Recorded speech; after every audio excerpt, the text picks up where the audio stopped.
이번 시간에는 고려를 들어가 보도록 할게요. 지금 고려는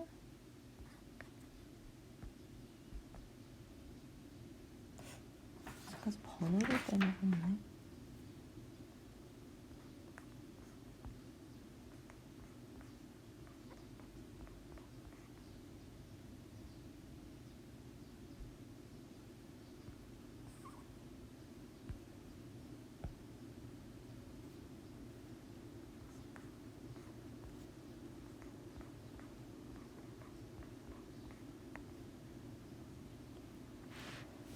고려의 특징은 앞에서 크게 정리를 할 때도 한번 얘기를 했었죠.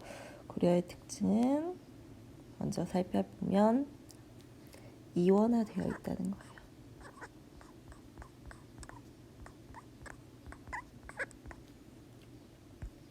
그런데 어떻게 이원화가 되어 있냐라고 할 때 이원화가 된 방향은 중앙과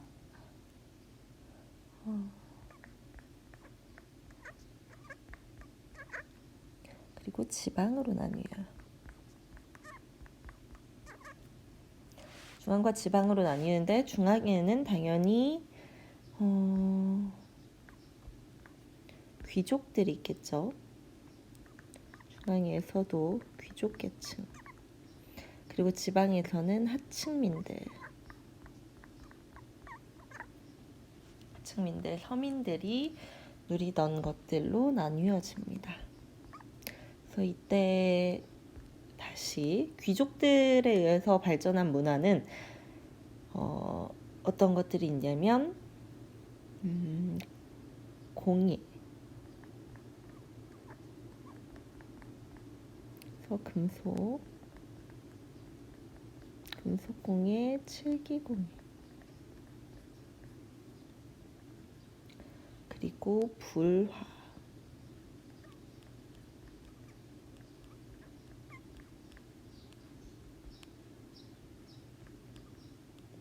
그리고 칠기,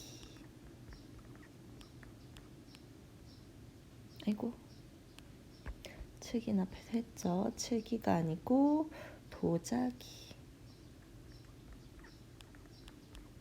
이건 결국 청자를 얘기하는 거죠. 지방 하층민들의 계층에서 발달을 한 것은 불상이 있습니다.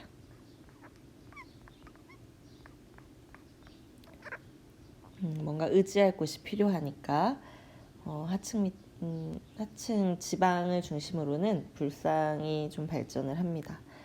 그래서 우리는 어떤 걸 중심으로 볼 거냐면 오늘 이 그림들로 먼저 한번 배치를 해서 알아본다면 여기서 불상,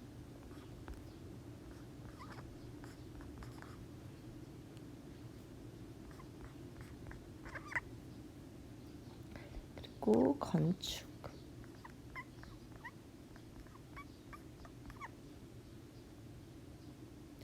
그리고 탑,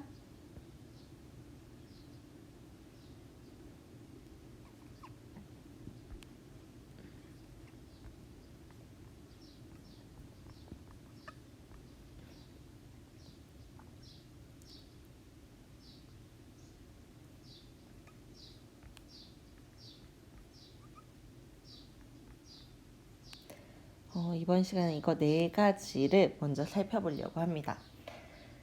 그러면 어디에서 연결을 해서 좀 볼 거냐면 지금 계층 중에 우리 지방 계층 그리고 하층민들에 의해서 발전을 한 이 불상을 먼저 알아보도록 하려고 해요. 불상은 전기와 후기로 나뉘어지는데 여기 빼먹은 선생님이 미리 준비를 할 때 빼먹은 불상이 있어가지고 다시 조금 구성을 바꿔가지고 돌아왔습니다. 고려시대의 불상도 전기랑 후기로 나뉘는데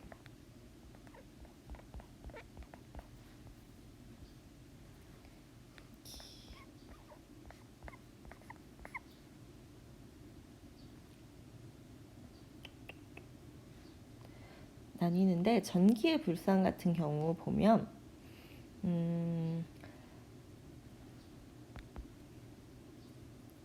왜곡되고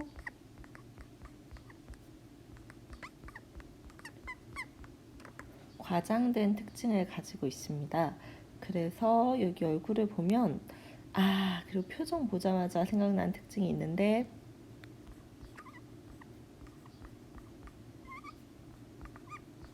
옛날에 백제 때 같은 그런 온화한 모습의 불상이 아니에요. 보면 굉장히 무섭게 생겼죠. 이 눈조차도. 그래서 이런 불상입니다. 이 입모양 같은 걸 봐도 지금 이렇게 굉장히 뾰족하죠. 이런 추상적인 모양. 그리고 이 관쪽사 이름을 써줘야 되겠구나. 이름을 써드릴게요. 먼저.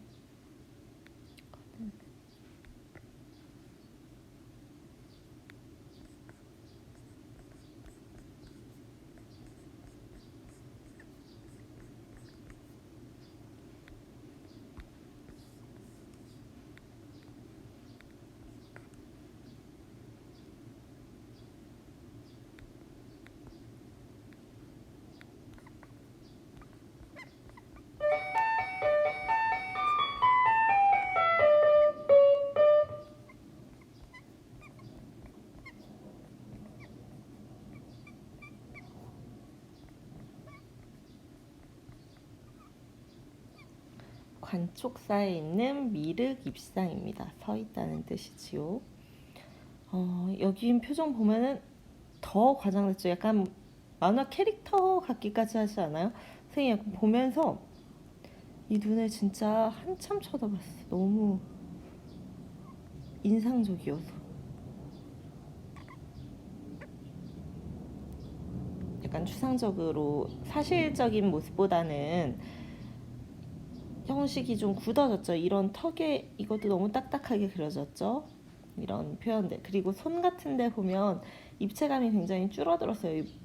여기 굉장히 얕게 붙어 있는 거 보이죠? 이런 느낌들이 이전에 사실적이었던 느낌보다는 왜곡되고 과장된 형태로 바뀐 것을 알 수가 있습니다. 이거를 이름을 안 써줬는데 이거는 이름이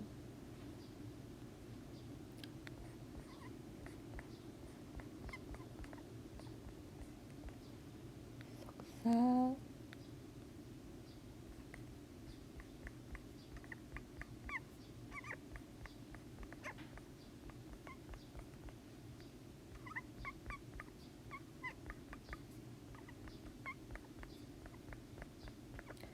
부석사 소조 아미타 열의 좌상이에요. 그래서 봐야 될 것이 뭐냐면 소조. 그래서 이건 소조에서 가장 크고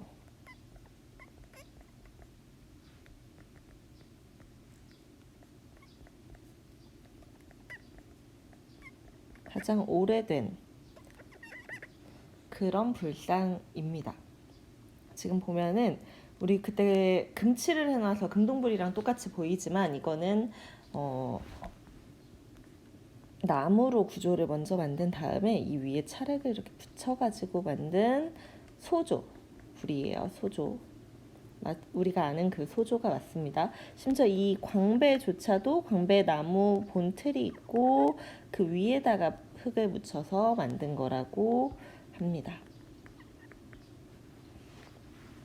이렇게 전기의 불상을 볼 수 있었고 후기의 불상은 굉장히 화려해지죠. 이게 뭐에 영향을 받았기 때문이냐면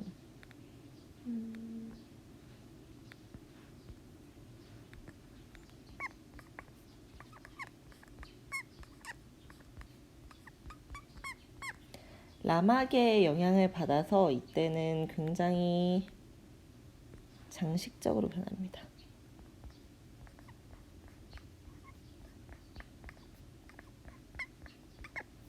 그리고 이게 커 보이지만 작은 사이즈예요. 정확히 몇 몇 센치인지는 모르겠는데 손바닥만한 이런 작은 사이즈의 소형 불들이 유행을 합니다.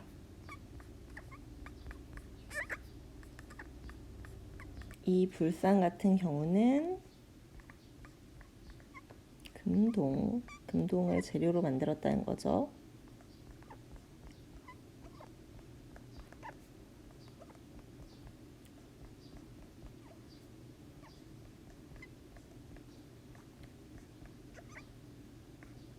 금동 관음 보살 좌상이에요. 근데 얘 크기가 지금 몇 센치라고 하냐면 약 38cm. 이런 건 몰라도 되지만 어느 정도 작은지를 알면 약간 어느 정도 소형불인지가 이해가 되니까요.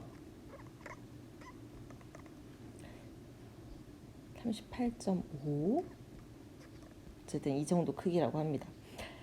어떻게 비교를 하면 좋냐면 얘 같은 경우에는 37톤? 약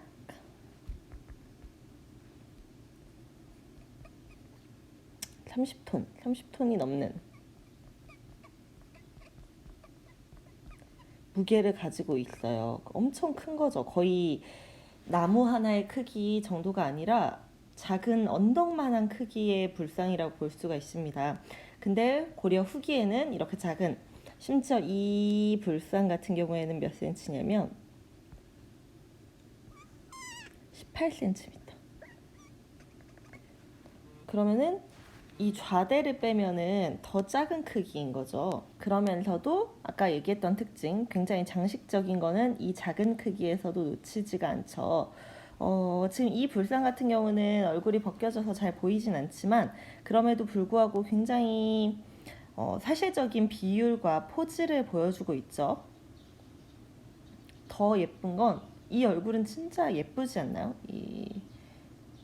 심지어 이 머리 모양까지도 여기 이 머리 모양 섬세하게 표현한 거 보이나요? 이런 표현들이 굉장히 섬세하고 표정도 초기만큼 비장하거나 무서운 표정이 아니에요. 약간 온화함을 되찾았다고 볼 수 있겠죠. 이런 모습을 볼 수 있습니다. 이렇게 된 이유는 이전에 깎아서 만들어 석불 같은 경우 깎아서 만든다거나 했던 것들이 그런 기술보다는 이렇게 작고 장식적이고 공예적인 느낌으로 바뀌었다고 볼 수가 있어요. 그래서 전기랑 후기를 구분해서 볼 수 있고, 그렇지만 우리에게 중요한 것은 전기랑 후기를 구분하는 것보다는 이런 고려 특유의, 그리고 우리나라 불상 특유의 미의식을 발견하는 거라고 생각할 수 있겠습니다. 자, 불상을 하고 나서 건축을 하겠다고 이번에 좀 구성을 한 이유는 뭐냐면, 사실 이 관련이 있는 아이가 있어요. 어떤 아이가 있냐면, 지금 선생님이 논 거에서 눈치를 챈 사람도 있겠지만,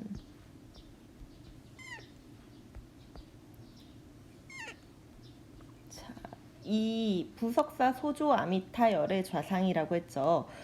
그래서 지금 볼 건축물이 고려 건축물은 이제 꽤 많이 남아 있는데, 적어도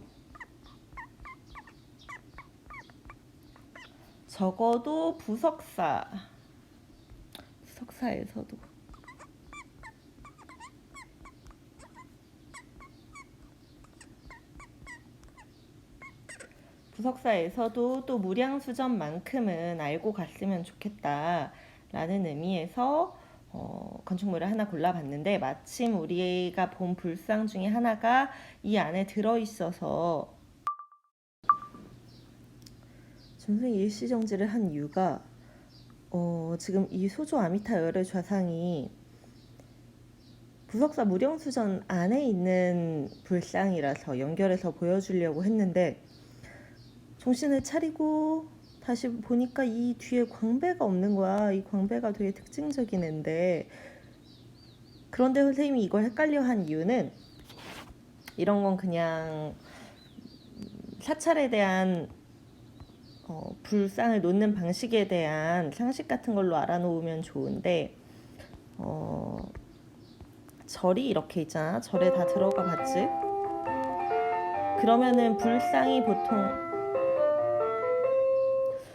그러면 불상이 보통 어디에 있냐면 불상이 여기에 있어. 이렇게 단이 있고. 그래서 너네도 들어가 봤으면 여기 이렇게 문 열고 들어가면은 여기 뭐 절하고 이런 곳들이 있고 여기 불상이 가운데 놓여 있잖아. 그런데 지금 부석사 무량수전에는 어디에 있냐면 내가 의도치 않게 여기 표시를 해놓은 것처럼 이쪽에 있습니다. 불상이. 그리고 들어가서 여기에 있어요. 일로 들어갈 수도 있겠지만 여기에 있어요. 여기에. 근데 마찬가지의 위치라서 헷갈렸나 봐. 얘가 근데 없어서 다시 찾아보니까 이미지를 지금 잘못 찾은 것 같아요. 얘를 삭제를 하고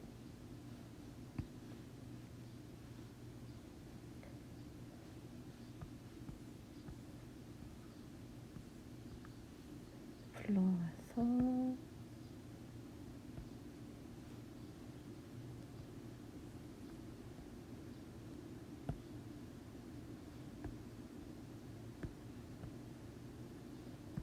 그 확대가 아닌데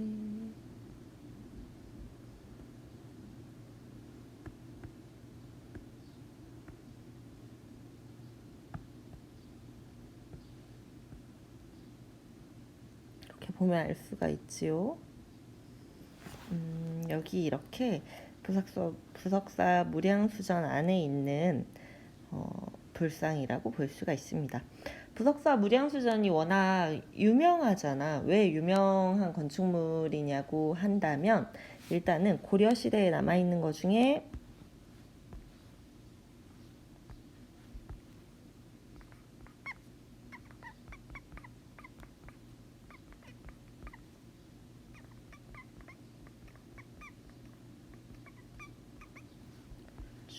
최대. 그럼 얘네 지금 최대인 게 두 개인 거죠. 여기에는 건축물 최대. 지금 여기는 소주 불상으로 최대. 그래서 여러 가지로 좀 봐둬야 될 것들이 있죠. 그리고 또 하나는 이게 건축적으로 굉장히 아름답게 지어졌기 때문인데 여러 가지 기법들이 쓰였어요. 이거는 보통 한옥을 볼 때도 다른 건축물이랑 다른 게 뭐냐라고 할 때 한옥에 대해서 얘기를 할 수 있는 것들이 몇 가지가 있는데 그냥 부석사 무량수전을 보면서 알아뒀으면 좋겠어요. 먼저 기와에 대한 건데 자, 기와가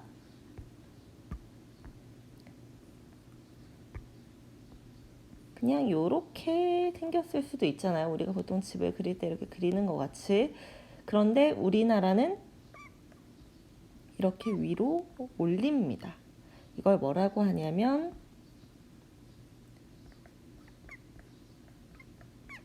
귀소슴 기법이라고 해요. 귀소슴. 그리고 또 하나는 여기 이 지붕을 위에서 보면은 지금 이렇게 보여야 되겠죠. 그런데 위에서 지금 본 사진은 없지만 이렇게 안으로 살짝 쏠려 있어요. 이렇게. 이걸 뭐라고 하냐면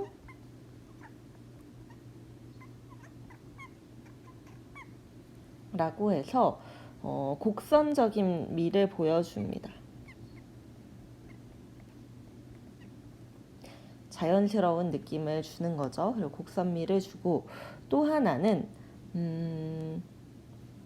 배흘림 기둥. 여기 기둥이 있죠. 근데 이렇게 반듯한 게 아니라 여기서 자세히 보면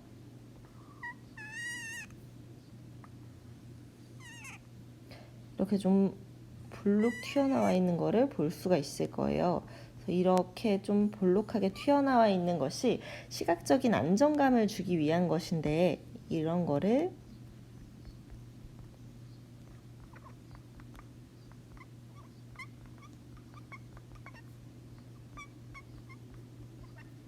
배흘림 기둥이라고 합니다.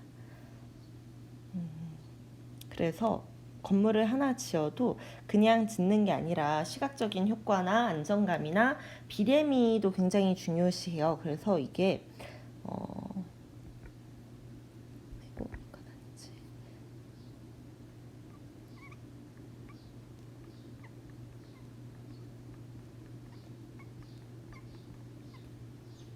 황금 분할 비를 이루는데, 자, 이렇게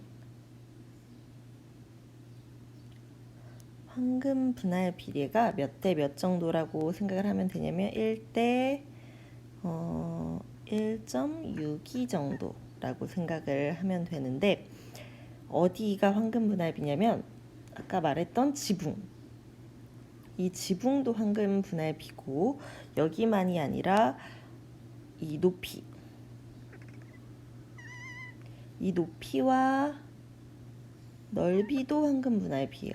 그러니까 두 가지에서 나타나고 이 내부에서도 나타난다고 하는데 거기까지 보기는 좀 어려울 것 같고, 어쨌든 이렇게 황금 분할비를 살려서 지어진 건축물이라고 생각을 하면 될 것 같고, 이거는 무량수전만이 아니라 우리나라의 한옥에서 볼 수 있는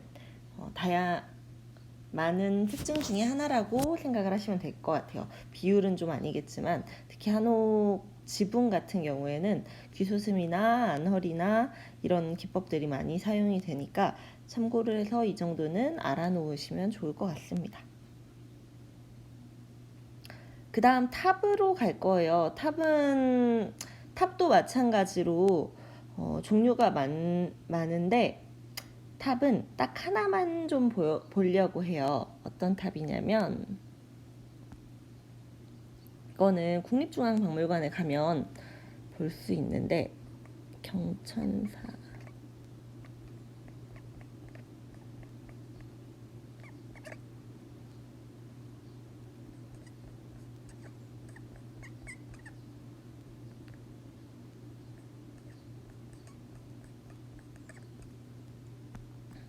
이건 어디에 영향을 받냐면 원나라에 영향을 받습니다.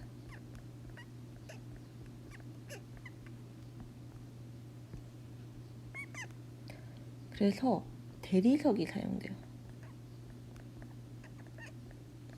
전에 돌도 사용되고 나무가, 확인할 순 없지만 나무가 사용되기도 했고 한데, 이제는 경천사 10층 석탑에서는 대리석이 사용된 데다가 엄청 화려하죠. 원나라 영향을 받았기 때문에 그렇습니다.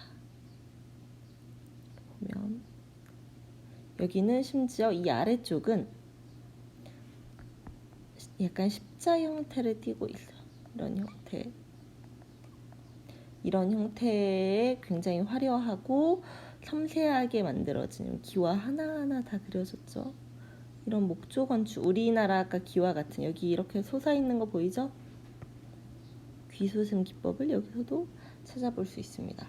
이런 경천사 10층 석탑을 고려시대의 탑으로 하나 정도는 기억을 해놓으면 좋겠어요. 그리고 그냥이 아니라 이렇게 섬세한 표현들, 이 안에까지 다 열심히 표현을 하고 있지요.